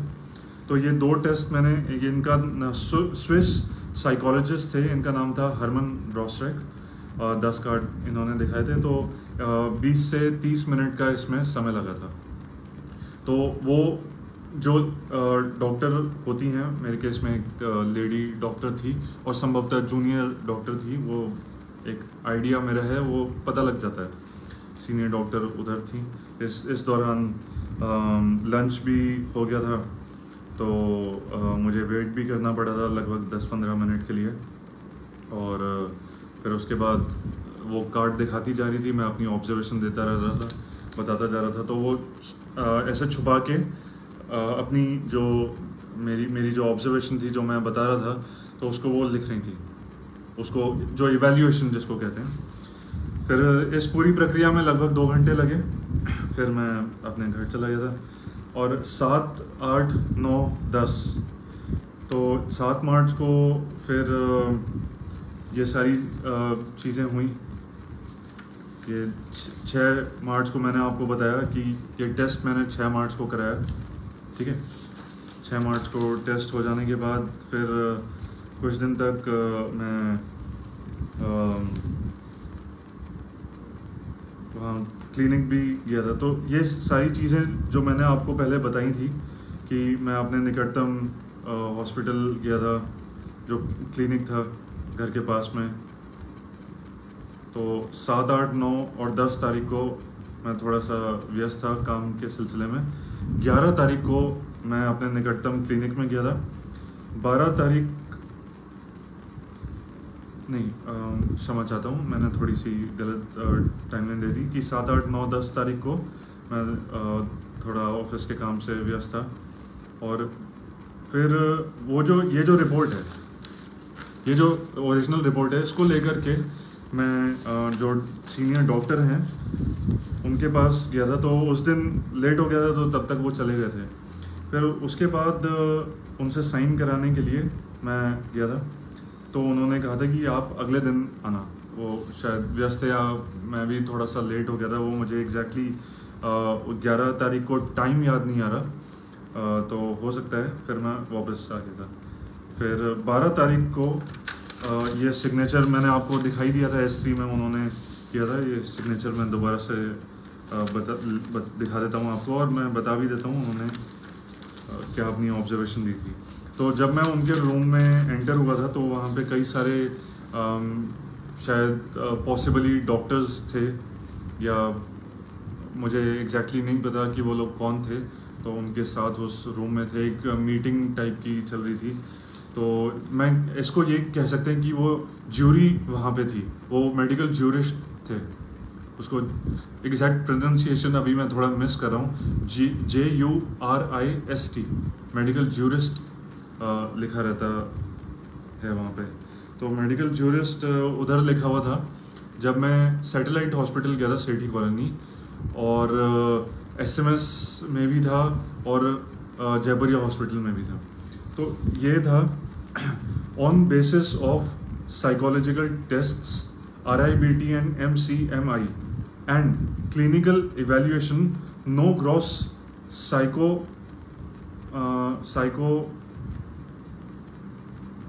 साइकोपैथ, वो थोड़ा टेक्निकल उन्होंने लिखा, मैं पढ़ नहीं पा रहा हूँ। सीन एट प्रेजेंट, जिस दिन मैं गया था उनके पास, और ये जो लेटेस्ट मेडिकल टेस्ट मैंने जो अपना करवाया था उसके आधार पे, seen at present, no gross psychopathology seen at present and found to be stable mental condition, उसमें उन्होंने। हाँ, अब 2 चीज़ें बहुत इम्पोर्टेंट, वो ये कि जो मेडिकल ज्यूरिस्ट है, देखिए ये मैं आपको स्टैम्प दिखाने की कोशिश करता हूँ, ये बहुत इम्पोर्टेंट है। आप ये देख सकते होंगे, यहाँ लिखा है मेडिकल ज्यूरिस्ट, ये स्टैम्प है, इसमें मेडिकल ज्यूरिस्ट का साइन है यहाँ पे, ये डेट है, और इम्पॉर्टेंट चीज़ रजिस्ट्रेशन नंबर। ये अगर आप जब जा रहे हैं तो आपको ये सुनिश्चित करना है कि, वैसे वो लिखते हैं अपनी तरफ से, but you have to make sure कि वो अपना रजिस्ट्रेशन नंबर लिखें, क्योंकि जो सीनियर डॉक्टर थे, superintendent and senior professor of SMS medical college and psychiatric centre, वो उस समय भूल गए थे। तो मेरे दिमाग में तो था ये चीज़ कि रजिस्ट्रेशन नंबर तो लिखवाना है, तो मैंने उनको बोला कि सर अपना प्लीज़ रजिस्ट्रेशन नंबर भी लिख दीजिए। तो उन्होंने कहा कि नहीं, मैंने उन्होंने सील और साइन लगा दिया था, डेट भी लिख दी थी, लेकिन रजिस्ट्रेशन नंबर नहीं लिखा था। तो इसमें कोई नंबर और भी लिखा हुआ है उनके स्टैम्प में, RMC नंबर समथिंग कुछ है, जो मुझे नहीं पता क्या है, लेकिन फिर बाद में उन्होंने अपना रजिस्ट्रेशन नंबर हाथ से लिखा था, इस तरीके से, ये रजिस्ट्रेशन नंबर है, ठीक है। ये है, तो ये था S1 S2 S3, और ऑनेस्टली मैं आपको बताऊं, मैं काफ़ी आज ये आप लोगों से सबसे शेयर कर रहा हूं, और ये वीडियो मैं बना रहा हूं, तो मैं बहुत ओवरवेल्म्ड भी हूं, मैं एक्साइटेड भी हूं, मैं नर्वस भी हूं थोड़ा सा, क्योंकि ये इस तरीके का गन लाइसेंस के लिए, देखिए कई प्रकार की भ्रांतियाँ लोगों के दिमाग में हैं, उनको भी मैं एड्रेस करूँगा, चर्चा करूँगा, और खुद के मन में भी रहता ही है कि प्रोसीजर ये कितना डिफ़िकल्ट। अब आप देख रहे होंगे कि कितना डिटेल में मैं आपको ये बता रहा हूँ इसके बारे में, ठीक है। और तो 12 तारीख को ये हो गया था साइन, 13 और 14 तारीख को, तो पहले मैंने साइकेट्रिक सेंटर से करवाया। पहले आपको साइकेट्रिक सेंटर से कराना पड़ता है, ठीक है, पहले आपको टेस्ट कराना पड़ता है। 6 तारीख को मैंने टेस्ट कराया, 7, 8, 9, 10 को मैं अपने काम से व्यस्त था। मेरा एक रियल एस्टेट प्रॉपर्टी का भी काम है, मैं RERA registered real estate agent भी हूँ, 5 साल का लाइसेंस भी है मेरे पास रियल एस्टेट रेरा का, नवंबर 22 में मैंने वो लाइसेंस प्राप्त किया था। और गोकुल कृपा कॉलोनाइजर्स एंड डेवलपर्स से मैं एसोसिएटेड हूँ, एज अ सेल्स एसोसिएट मैं काम करता हूँ वहाँ पे। तो रियल एस्टेट प्रॉपर्टी का भी मेरा काम है। और अगर जयपुर में आप इन्वेस्टमेंट के लिए जेडी अप्रूव्ड में कुछ देख रहे हैं, रेरा अप्रूव्ड जेडी प्लॉट्स, क्योंकि ये जो गोकुल कृपा है ये प्लॉट्स में डील करते हैं और कॉलोनी को डेवलप करते हैं, ठीक है। तो अगर जयपुर, अजमेर, कोटा और मुंबई, नवी मुंबई में यहाँ हैं इन लोकेशंस में, और एक दो अपकमिंग सिटीज़ भी हैं। तो यहाँ पे अगर आप इन्वेस्टमेंट के पर्पस या रेजिडेंशियल पर्पस के लिए देख रहे हैं तो आप मेरे को कांटेक्ट भी कर सकते हैं। मेरा नंबर है 9672279900, वो मैं इसमें मेंशन भी कर दूँगा। ओके, तो 13th एंड 14th को छुट्टी थी, सरकारी छुट्टी थी जयपुरिया हॉस्पिटल की। 12th को मैंने जो सुपरिटेंडेंट एंड सीनियर प्रोफेसर थे SMS medical college psychiatric centre के, और उनको मैंने बता ही दिया था। फिर उसके बाद होली थी, 14 तारीख की होली का त्यौहार था, जिसके कारण उससे एक दिन पहले 13 तारीख को छुट्टी थी। तो गुरुवार और शुक्रवार की 2 दिन की छुट्टी थी। 15 तारीख को मैं गया था। तो 15 तारीख को वो जो मैंने आपको साइन था जो दिखाया था मेडिकल ज्यूरिस्ट का, वो उन्होंने कर दिया था 15 तारीख को। 16 तारीख का रविवार था। फिर अब एक और इम्पॉर्टेंट चीज़ जो आप सबको मैं अभी दिखाऊंगा, एक फॉर्म। तो 17 तारीख को मैंने ऑनलाइन अप्लाई किया था ये फॉर्म वाया ई मित्र। अब जयपुर पुलिस कमिश्नरेट में भी एक ई मित्र की सुविधा है, लेकिन किसी कारण से वो चल नहीं रहा था। तो उन्होंने मुझे बोला कि आप बाहर भी जा सकते हैं, बाहर यानी जयपुर पुलिस कमिश्नरेट के बाहर की तरफ जो फायर ब्रिगेड का कार्यालय है, जीपीओ से एकदम सटता हुआ, वहाँ पे एक ई मित्र है। तो उन्होंने 300 रुपये लिए थे मेरी ऑनलाइन एप्लीकेशन के लिए। 120 या 140 रुपये के आसपास फ़ोटोकॉपी लगी थी। 4 सेट ऑफ फ़ोटोकॉपीज़, मतलब 4 सेट सबमिट करने पड़ते हैं। एक सेट ओरिजिनल होता है और 3 सेट फ़ोटोकॉपी के होते हैं। तो मैंने एक सेट फ़ोटोकॉपी का अपने लिए भी बनवाया था। तो टोटल 4 सेट की फ़ोटोकॉपी मैंने करवाई थी, जिसमें से 3 सेट और एक ओरिजिनल का पूरा नत्थी करके, नत्थी शब्द ज़्यादातर हिंदी भाषी राज्य में चलता है। उसमें मैं आपको बता दूं कि आपको बंडल बनाना पड़ता है। तो उसका बड़े स्टेपलर से मैंने बंडल बना लिया था। कई लोग उसमें उसको जो छेद करके उसमें जो फीता है हरे रंग का वो भी डाल देते हैं, तो जैसा आपको उचित लगे। फिर उसके बाद फाइल मैंने पुलिस कमिश्नरेट के में सबमिट कर दी थी 17 मार्च को। अब ये फॉर्म मैं आपको दिखा देता हूँ थोड़ा। ये इस तरीके का फॉर्म है। ये ऑनलाइन प्रिंट आउट जो निकलता है उसका है schedule 3 form A1, form of application for an arms licence in form 2, 3 and 4. Application form A1 for grant of new arms license in form 2, 3 and वो थोड़ा मिसिंग है, इसमें नहीं लिखा हुआ है, commissioner of police Jaipur police commissionerate. तो इस तरीके से ये 4 पेज का है, जिसमें पहले पेज में मेरी पर्सनल डिटेल्स हैं, मेरा नाम, पिताजी का नाम और लिंग, place of birth, date, PAN number, present address, telephone number, ये ब्लैंक है, मोबाइल नंबर है, निकट जो थाना है। अब एक चीज़ इसमें ध्यान देने वाली बात है कि हिंदी और इंग्लिश का थोड़ा फेर है। इसमें लिखा है नियरेस्ट पुलिस, ठीक है, नियरेस्ट पुलिस लिखा है, पुलिस स्टेशन होना चाहिए। ये ऑनलाइन फॉर्मेट है ये वाला। तो अब नियरेस्ट पुलिस इसमें लिखा है, यानी निकटतम थाना। निकटतम थाना और संबंधित थाने में अंतर होता है। तो हम हिंदी के हिसाब से यहाँ थोड़ा चलेंगे, इससे मैं अग्री नहीं करता। नियरेस्ट तो आप आपके पास में नियरेस्ट हो सकता है कुछ और भी हो, लेकिन आपका घर जिस थाने की सीमा में आता है वो इसमें हमें लिखना होता है, तो संबंधित थाना, ठीक है, उसका इन्होंने नियरेस्ट पुलिस लिखा हुआ है। फिर परमानेंट एड्रेस, नियरेस्ट पुलिस दोबारा आ गया। Occupation office business page number 2 पे है।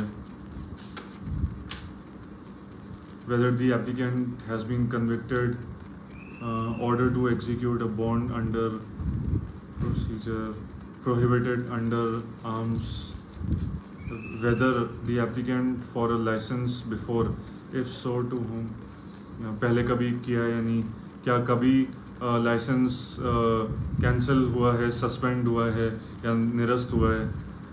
आवेदन, हाँ, लाइसेंस, और क्या परिवार में किसी और के पास है, अगर हाँ तो उसका विवरण।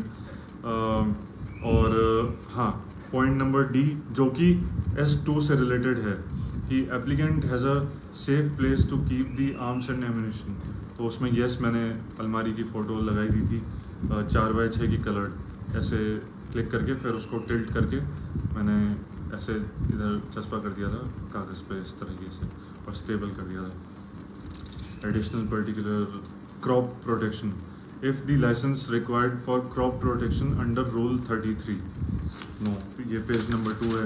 पेज नंबर 3 है particulars of licence being applied for need for licence self protection, weapon category permissible. Point number 19 description of arms for which licence is being sought, ये इसके फर्दर सबसेक्शन है। Weapon category permissible, weapon description handgun, revolver और pistol.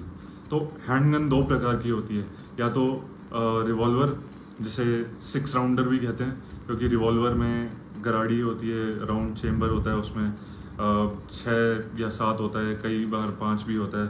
Pistol में magazine होती है, उसको clock करना पड़ता है, उसको पीछे खींच करके उसको लोड करना पड़ता है। रिवॉल्वर में ऐसा नहीं है, उसको लोड एंड शूट होती है रिवॉल्वर, और आप उसमें बुलेट लोड करिए और शूट करिए, उसमें लोड करने जैसा कोई सिस्टम नहीं होता है। पिस्टल में आपको मैगज़ीन में उसकी जो मैगज़ीन की जो कैपेसिटी है पिस्टल की, उसके हिसाब से पहले बुलेट को फिल करना पड़ता है मैगज़ीन में, और फिर मैगज़ीन को चेम्बर में इंसर्ट करके फिर आपको उसको क्लॉक करना पड़ता है।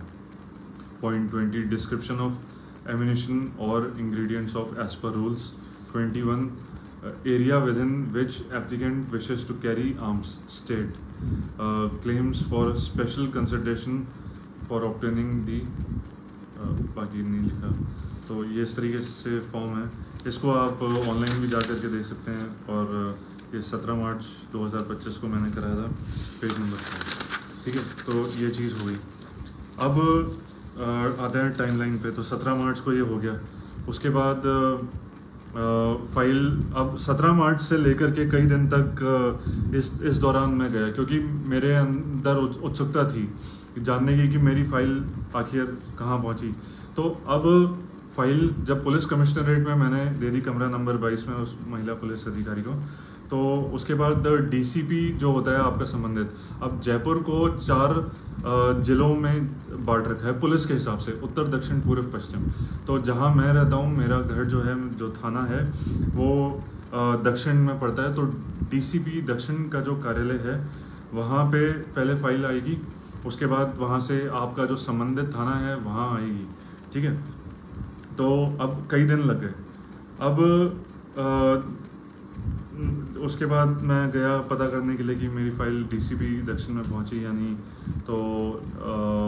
तो कई चीज़ ये ऐसा हुआ, और मैं आपको एक बार थोड़ा सा रुपए का भी बता देता हूँ कि फॉर्म के 20 रुपये लगे जयपुर कलेक्ट्रेट से, वो मेरे काम नहीं आया, ठीक है। वो मैंने स्टार्टिंग में आपको दिखा दिया था, वो जयपुर ग्रामीण पुलिस की जुरिस्डिक्शन के लिए। फिर 14 रुपये लगे जयपुर पुलिस कमिश्नरेट के। मेजर खर्चा जो मेरा लगा वो पेट्रोल का ही लगा, 50 रुपये के स्टैम्प बनाने का 250 रुपये का खर्चा आया। अदरवाइज़ उसके अलावा पूरी मेडिकल प्रक्रिया में मेरे 1 रुपये भी नहीं लगे, कोई भी पर्ची कटवाने के 1 भी रुपये नहीं लगे, ना तो सैटेलाइट हॉस्पिटल में और ना मनोचिकित्सक केंद्र में। और फिर हाँ, उसके बाद तो कहीं नहीं लगे। 300 रुपये मैंने ई मित्र को दिए थे, ई मित्र वाले व्यक्ति को, और 120 या 140 रुपये फ़ोटो कॉपी के लगे थे 4 सेट के। ठीक है, तो 12 अप्रैल के आसपास की बात थी। वहाँ मैं गया था, मतलब उससे पहले भी गया था। तो 12 अप्रैल को जब मैं गया था, तब उन्होंने कहा था कि आपकी फ़ाइल हमारे पास आ गई है, 2-3 दिन में आपके संबंधित थाने में पहुंच जाएगी। फिर वहाँ से 15 को सुबह शायद आई होगी, क्योंकि मैं उससे पहले भी गया था पूछने के लिए कि क्या थाने में आई कि नहीं, तो उन्होंने मना कर दिया था, नहीं अभी तो नहीं आई। उन्होंने वहाँ पे मांगा था डिस्पैच नंबर, और तो जब डीसीपी कार्यालय में गया, जो डीसीपी दक्षिण का कार्यालय, तो मैंने उनसे डिस्पैच नंबर मांग लिया था। ठीक है, फिर डिस्पैच नंबर मांगने के बाद वो फाइल 15 को आ गई होगी, या क्योंकि मैं 16 को गया था तो वहाँ पे आ गई थी। फिर जो हेड कांस्टेबल थे जिनको इंचार्ज बनाया गया था, उनको चार्ज दिया गया था मेरी फ़ाइल का, तो उन्होंने कहा था कि आप एक काम करिए, आपकी फ़ाइल तो आ गई है, लेकिन आप वहाँ से उन्होंने प्रिंट आउट निकाल करके दे दिया था। चरित्र प्रमाण पत्र का प्रारूप उन्होंने दिया था फॉर्मेट, उसको 2 पड़ोसियों से साइन करवा के लाना था। ठीक है, और ये आपको वहाँ पे मिल जाएगा। बहुत ही सामान्य, कॉम्प्लिकेटेड नहीं है। जो आपके अगल बगल में आसपास रहते हैं उनका नाम, पिता का नाम, वो डिटेल्स लिखते हैं। इसमें मेनली बेसिकली ये होता है कि आपको वो कितने सालों से जानते हैं। तो इस तरीके से एक ये होता है। इसको मैंने भरवा लिया था और फिर उसके बाद सबमिट कर दिया था। अब जो मेन चीज़ है कि अब जैसे आजकल लोग ट्रांसफरेबल जॉब्स में होते हैं, फ्लैट में भी रहते हैं, तो यहाँ पे जो कोर गन लॉ रेफरेंडम है उसकी ज़रूरत आती है।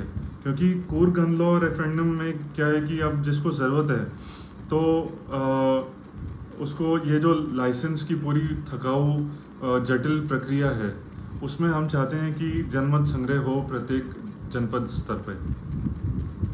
क्योंकि लोग आजकल फ्लैट में भी रहते हैं, तो उनको बहुत ज़्यादा साल तो नहीं होते रहे हुए जयपुर जैसे शहरों में या अन्य दूसरे शहरों में। तो यहाँ पे नियमों में बड़े स्तर पे बदलाव करने की ज़रूरत है, रिलैक्सेशन करने की ज़रूरत है।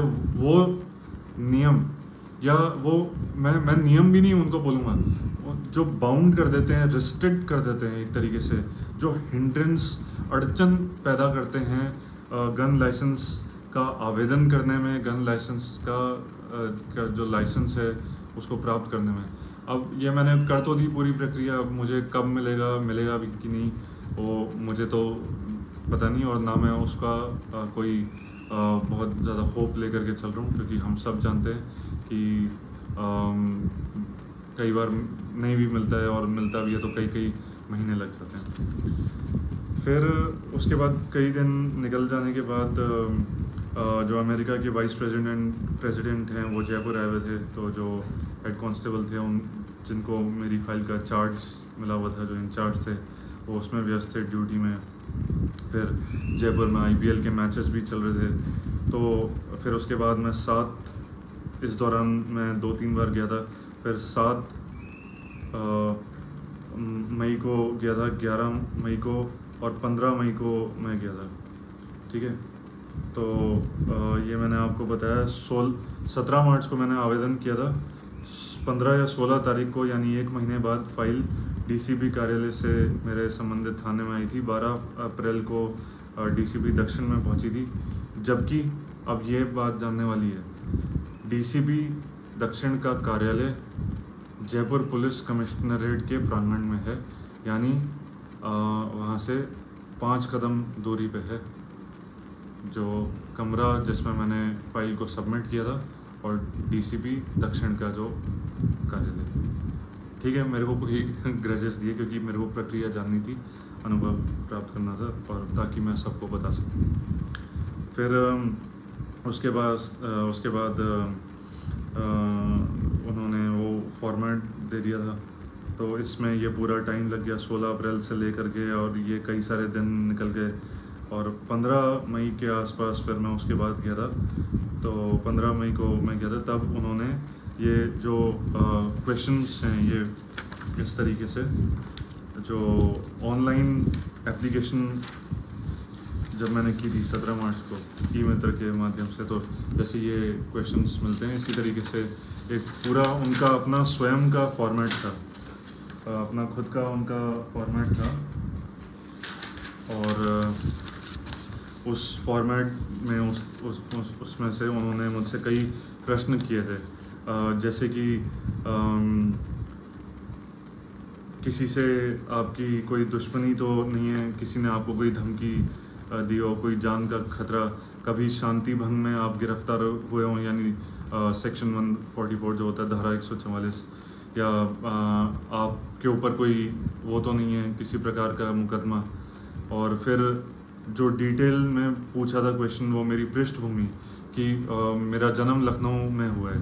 अब मेरे जो दादा नाना हैं वो बंटवारे के बाद जो अविभाजित भारत था, जिसे अखंड भारत भी हम कहते हैं, जो आज वर्तमान में पाकिस्तान के नाम से जाना जाता है, वहाँ से आए थे।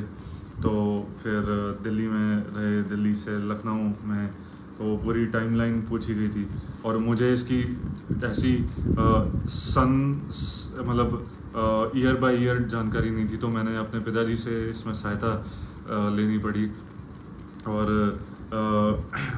ये वो पॉइंट था जब मैंने उनको बताया कि मैंने गन लाइसेंस अप्लाई किया है, और तो उनके भी क्वेश्चंस थे कि तुम्हें क्या ज़रूरत पड़ गई। उनके भी ये क्वेश्चंस थे कि वो तो ठीक है जैसे तुम अप्लाई कर, मैंने कहा सेफ्टी के लिए कर रहा हूँ, मैं अपने पर्सनल सेफ्टी के लिए, मैं अकेले जाना पड़ता है मुझे कई बार, और ये फैक्ट भी है क्योंकि मैं जनप्रतिनिधि होने के नाते ये मेरा कर्तव्य भी है कि मैं अपने और अपने परिवार की रक्षा का ध्यान रखूं, और सामाजिक कारणों से भी मुझे पूरे राजस्थान प्रदेश में और राजस्थान से बाहर भी जाना पड़ता है। गुजरात में आसपास के जो राज्य हैं, हरियाणा, पंजाब में तो नहीं जाना पड़ता इतना, हरियाणा में और उत्तर प्रदेश में और गुजरात में, तो दिल्ली में भी। तो ये चीज़ है। तो मैं उन्होंने बताया कि कई लोग अपने आप को गुस्से में एक दूसरे को यूज़ कर लेते हैं उस गन को, और अपने ऊपर भी कर लेते हैं। तो ये सारी चीज़ें उनके एप्रीहेंशंस थे उनके मन में, जो इन चीज़ों को लेकर के जो पेड मीडिया ने ये फैला रखा है इतने सालों से, वही उनके प्रश्न थे। तो फिर मैंने वो टाइमलाइन पूरी उनको बताई, ठीक है, और पहले जो मेरे को जानकारी थी वो मैंने उनको बता दिया। फिर उन्होंने मेरी करंट जॉब प्रोफाइल के बारे में पूछा और मेरी एनुअल इनकम के बारे में पूछा। लगभग 12-13 क्वेश्चंस थे। फिर उसके बाद अब टाइमलाइन यहाँ ख़त्म हो जाती है। यहाँ मैंने डेट्स का रिकॉर्ड रखना छोड़ दिया। 15 मई की बात हो गई और आज 25 मई है, तो इस बीच कई दिन निकल गए। ये प्रक्रिया दोबारा से हुई थी।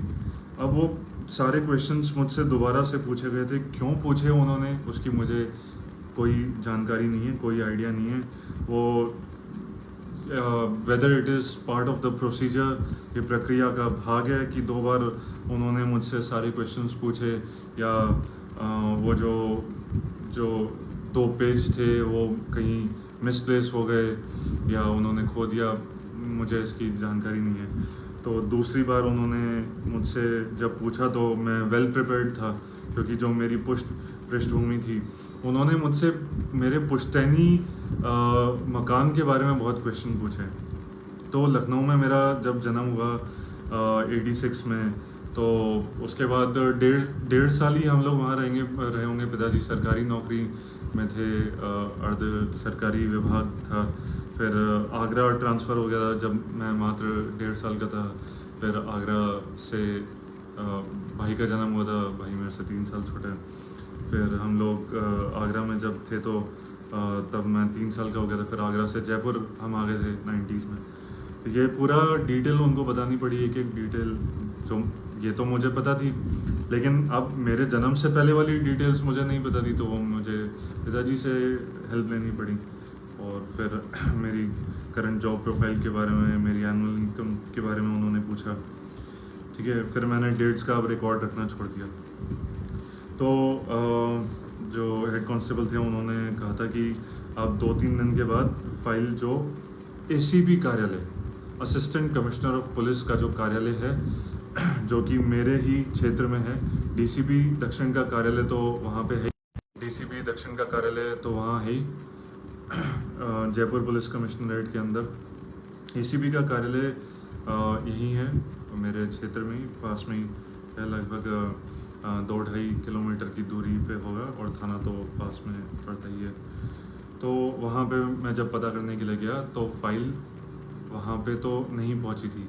तो लास्ट मैं गया था कल या शायद परसों में गया था, फिर मैं थाने भी गया। तो अब तो मतलब रूटीन हो गया एक तरीके से, जब भी मेरे को समय मिलता है, क्योंकि मेरा जो ऑफिस है वो भी उसी डायरेक्शन में ही है, मानसरोवर मेट्रो का जो स्टेशन है उसके ठीक नीचे। आप लोग जो रहते हैं जयपुर में, अगर आप मुझसे मिलना चाहते हैं व्यक्तिगत रूप से, और अगर बिज़नेस के पॉइंट ऑफ व्यू से भी आप जोड़ करके काम करना चाहते हैं, जैसे युवा जो हैं, राजनीति में अगर जिनकी रुचि है, अब चुनाव आने वाले हैं जयपुर नगर निगम के। राजस्थान देश का पहला राज्य बनने जा रहा है जो एक राज्य एक चुनाव, यानी केंद्र की जो नीति है, एक देश एक चुनाव की नीति, जिससे हम लोग बिल्कुल भी सहमत नहीं हैं। हम एक देश एक चुनाव का जो ये पारित किया है, उससे हम लोग सहमत नहीं हैं। तो उसको लागू करना चाह रही है राजस्थान सरकार, और अक्टूबर-नवंबर में पंचायत और शहरी नगर निकाय, यानी जो अर्बन लोकल बॉडीज़ होती हैं, यानी नगर पालिका, पहले नगर पालिका, फिर नगर परिषद और निगम। जब एक कोई भी गांव जब एक क्रमोन्नत होता है शहरी सीमा में, तो पहले पालिका, परिषद और निगम। तो उसमें भी आप लोग चुनाव लड़ना चाहते हैं जयपुर में किसी भी वार्ड से, या पूरे राजस्थान में कहीं से भी, तो यू आर मोस्ट वेलकम। आपका स्वागत है। आप मिलने के लिए मेरे से आ सकते हैं, आप फ़ोन कर सकते हैं मेरे को, और अपन मिल सकते हैं। तो किसी भी विषय पे आपको चर्चा करनी हो, गन लाइसेंस से संबंधित आपको चर्चा करनी हो, या चुनाव से संबंधित आपको कोई भी चर्चा करनी हो, ये 2 चीज़ें हैं जिन पे मेरी अब एक्सपर्टीज़ है। गन लाइसेंस पे तो है ही नंबर 1, और नंबर 2 है चुनाव पे, क्योंकि मैं दिल्ली विधानसभा चुनाव प्रभारी भी रह चुका हूँ, जिसमें हमने 5वीं सबसे बड़ी पार्टी बन करके उभरी थी, राइट टू रिकॉल पार्टी। 21 प्रत्याशी हमने खड़े किए थे। तो अब आता है कूर्ग गन लॉ रेफरेंडम। ये मैंने आपको बता दिया, और फाइल अभी कहाँ पे है, थाने में है या एसीपी कार्यालय में, इसकी मुझे जानकारी नहीं है। भविष्य में मैं कोई अगर वीडियो बनाऊंगा तो वो जानकारी आपको दे दूंगा। तो कूर्ग गन लॉ के लिए मैंने आपको बता ही दिया था, इस तरीके से हम लोग भेजते हैं। और आपको मैं ड्राफ्ट का लिंक भी कमेंट सेक्शन में भेज दूंगा। ये मुख्यमंत्री को मैंने भेजा है खुला निर्देश पत्र, 50 पैसे के पोस्ट कार्ड पे आप लोग भी भेज सकते हैं इस तरीके से। मैंने ये देखिए कि कई सारे पोस्ट कार्ड्स रखे हुए हैं अपने पास इस तरीके से, तो मैं भेजता रहता हूँ। तो वीडियो बहुत ज़्यादा लॉन्ग लेंदी हो जाएगा, अनावश्यक रूप से इसको खींचना नहीं चाहते। तो पहले मैंने सोचा था कूर्ग गन लॉ रेफरेंडम पे थोड़ी सी चर्चा करूँगा, लेकिन आपको जानकारी मैंने एक दे ही दी है, इस पे फिर कभी हम चर्चा करेंगे। अब जो हम towards the end of the video आ रहे हैं, इस वीडियो का लगभग एक तरीके से कह सकते हैं ये अंत है। जो क्वेश्चंस थे, रिएक्शन, अब जब मैंने 17 मार्च को आवेदन किया था, तो मैं अपने कुछ मित्रों से मिलने के लिए गया था, जो मेरी मित्र मंडली है। तो वहाँ पे वो सरप्राइज हुए थे, कई तो शॉक भी हुए थे कि तुम्हें क्या ज़रूरत है, तुम्हें क्या आवश्यकता पड़ेगी, किसको उड़ाना है, तुम किसको उड़ाना चाहते हो, ये उनके क्वेश्चंस थे। तो मैं बिल्कुल भी सरप्राइज नहीं हूँ, ये पूरे पेड मीडिया वाले क्वेश्चंस हैं जो उनके मन में थे, उनके दिमाग में थे, वो उन्होंने मुझसे पूछे। फिर उन्होंने ये भी पूछा कि जैसे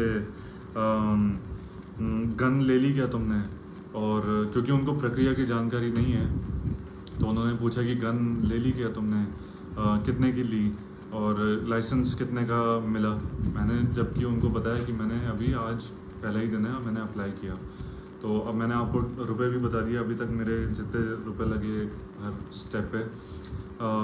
तो इसमें क्या होता है कि जिस तरीके से, तो मैंने जो उनको उत्तर दिया वही उत्तर मैं आपको आपकी जानकारी के लिए देना चाह रहा हूँ कि अगर आपसे कोई पूछे तो आप उनको बहुत पोलाइटली समझाएं कि ये क्वेश्चंस क्योंकि आपके सामने भी आएंगे, आ सकते हैं। जिस तरीके से जब हम ड्राइविंग लाइसेंस बनाते हैं, चाहे वो 2 व्हीलर का हो या 4 व्हीलर का, तो ये ज़रूरी नहीं कि आपके नाम पे आप किसी वाहन के स्वामी या मालिक होने चाहिए, चाहे वो 2 व्हीलर हो या 4 wheeler.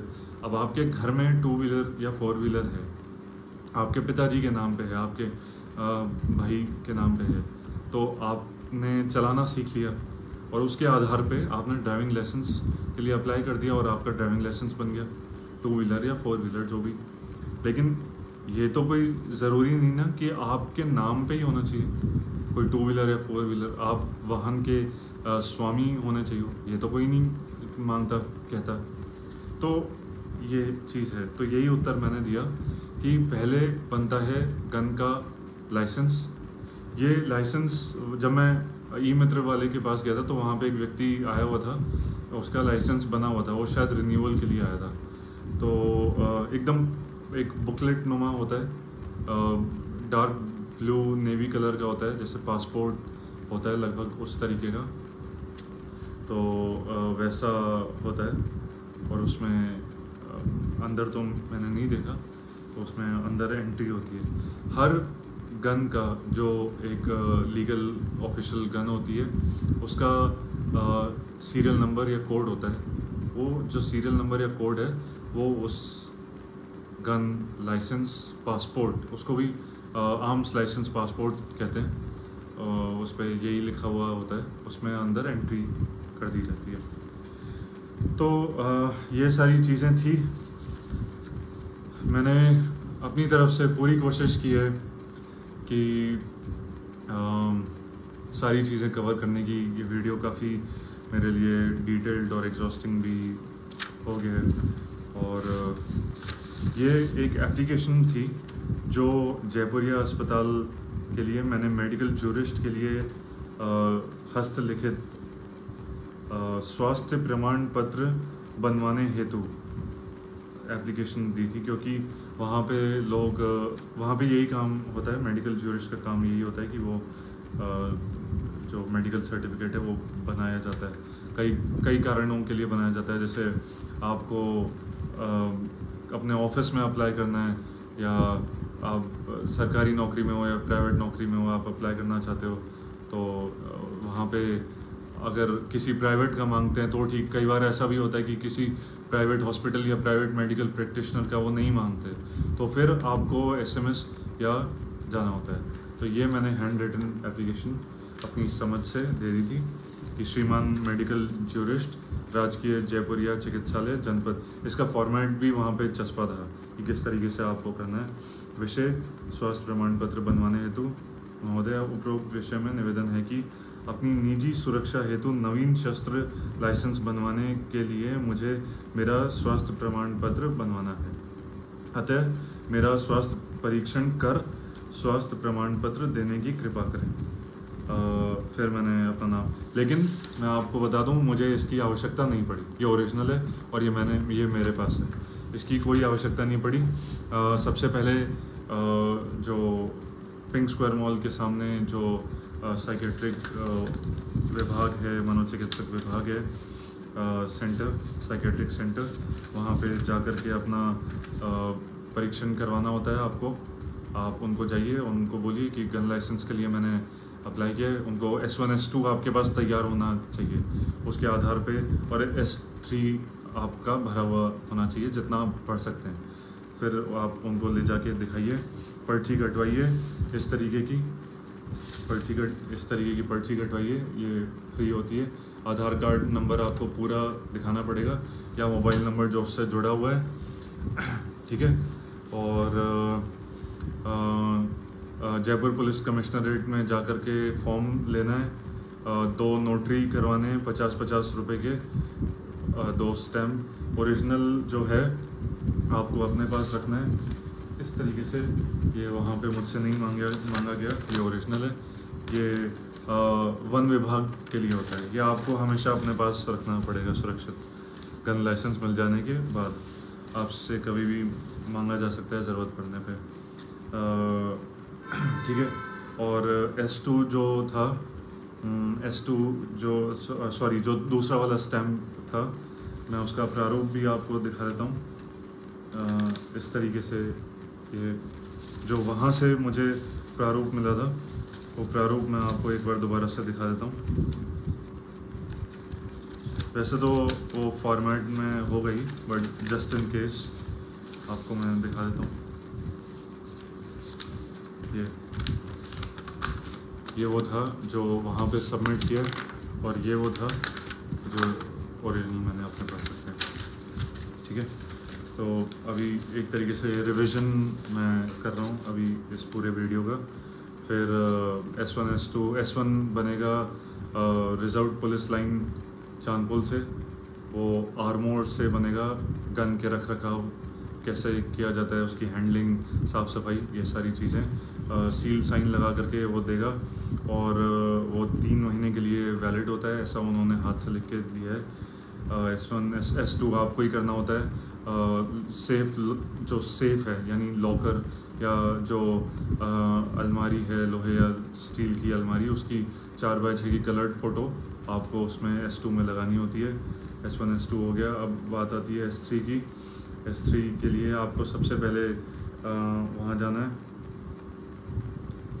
Psychiatric centre Jaipur, pink square mall के सामने। फिर उसके बाद आपके 2 टेस्ट होंगे, RIBT और MCMI, यानी साइको डायग्नोसिस और पर्सनालिटी असेसमेंट। ये फ्री होता है, इसके कोई चार्जेस नहीं लगे मेरे। 175 क्वेश्चंस की लिस्ट दी जाएगी हिंदी या इंग्लिश में, जिसमें भी आप कंफर्टेबल हैं, हाँ या ना में उत्तर देना होता है। फिर आपका रॉसरेट टेस्ट होगा, 10 आपको लेमिनेटेड कार्ड्स दिखाए जाएंगे, उसमें अलग अलग आकृतियाँ होंगी, हिंदी मतलब ब्लैक एंड वाइट और कलर्ड। आपको अपनी ऑब्जर्वेशन उसको देख करके बतानी है। वो इंटरनेट पे भी आप देख सकते हैं, विकीपीडिया पे इंटरनेट पे मिल जाएगा। फिर उसके बाद आपको या तो SMS या जयपुरिया में जाना है। अच्छा नहीं, सॉरी, इसमें एक चीज़ मैं आपको बता देता हूँ। वो टेस्ट हो गया, उस टेस्ट के आधार पे आपको superintendent and senior professor SMS medical college psychiatric centre, उनका सील साइन, ठीक है, स्टैम्प, सील साइन, और उनका रजिस्ट्रेशन नंबर चाहिए। और ठीक है, ये हो गया। अगर ये सेम डे नहीं भी होता तो नेक्स्ट डे जा कर के आप ये काम करवा सकते हैं, क्योंकि इस टेस्ट में ये लंबा होता है, टाइम कंज्यूमिंग होता है। मुझे 2-2.5 घंटे लग गए थे, और मेरे घर से काफ़ी दूर भी है, लगभग 16-18 किलोमीटर है, जब हम दिल्ली रोड ट्रांसपोर्ट नगर की तरफ जाते हैं। फिर उसके बाद आपको SMS या जयपुरिया जाना है, वहाँ पे मेडिकल ज्यूरिस्ट के पास सील साइन और रजिस्ट्रेशन नंबर वो लगा देंगे, और फिर आपका वो तैयार हो जाएगा। आपका S1 S2 S3 तैयार हो गया। फिर आपको या तो ई-मित्र के पास जाना है और फिर उनसे ये फॉर्म भरवाना है, बस यहीं तक ही है। बाकी और कोई ऐसी प्रक्रिया नहीं है जो आपको करनी है। अब फिर आपको बस वेट ही करना है, और जब फाइल आपके थाने में आ जाए, या तो आपके पास जो हेड कांस्टेबल जिनको आपकी फ़ाइल का चार्ज मिला है, या तो वो फ़ोन कर लेंगे या आप जाके पता कर लीजिएगा। तो यही था ये डिटेल्ड वीडियो मैंने बनाया, और आप लोगों ने इस वीडियो को देखा सुना। जो क्वेश्चंस आते हैं बहुत ही विचित्र आते हैं। आपको जो क्वेश्चंस, जब आप किसी से चर्चा भी करेंगे, आप किसी को बताएंगे, तो आपसे मेरा एक जानकार मिल गया था अभी कुछ दिन पहले ही, जब मैं थाने में पता करने के लिए गया था कि मेरी फ़ाइल एसीपी कार्यालय पहुंची या नहीं। तो जैसे ही मैंने उनको बोला, तो उनका सबसे पहला जो प्रश्न था कि और किसको उड़ाना चाहते हो आपको किसको उड़ाना है। तो अब देखिए इसका क्या मैं उत्तर दूं। और वहाँ थाने के अंदर उन्होंने मुझसे ये प्रश्न किया था।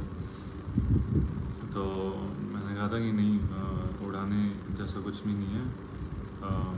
मैंने दोनों चुनाव लड़े हैं, विधानसभा लोकसभा का, और आर्य समाज की कार्यकारिणी में मैं हूँ, आंतरिक सदस्य हूँ।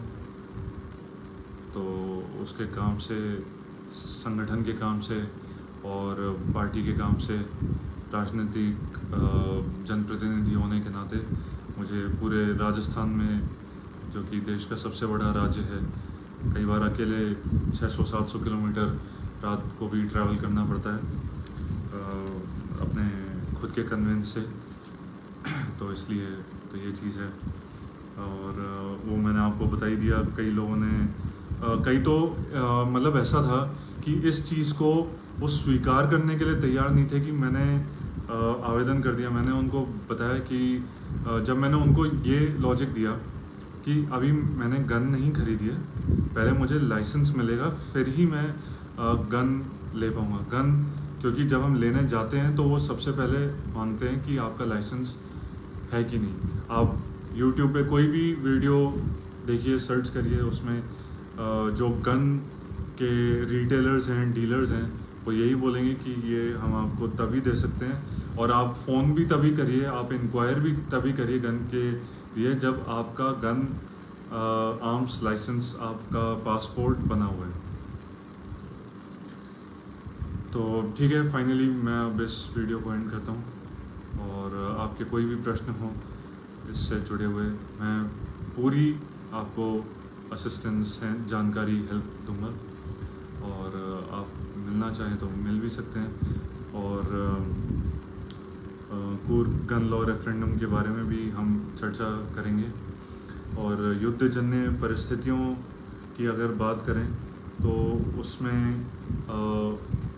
हमारे जो कार्यकर्ता हैं राइट टू रिकॉल पार्टी के, पूरे भारत में वो जो जिलाधीश है यानी कलेक्टर, उनको जाकर के ज्ञापन दे रहे हैं। अभी मैंने वो ज्ञापन नहीं दिया था, मैं किन्हीं कारणों से, व्यस्तता के कारण नहीं दे पाया था, और वो ज्ञापन भी मैं दूंगा।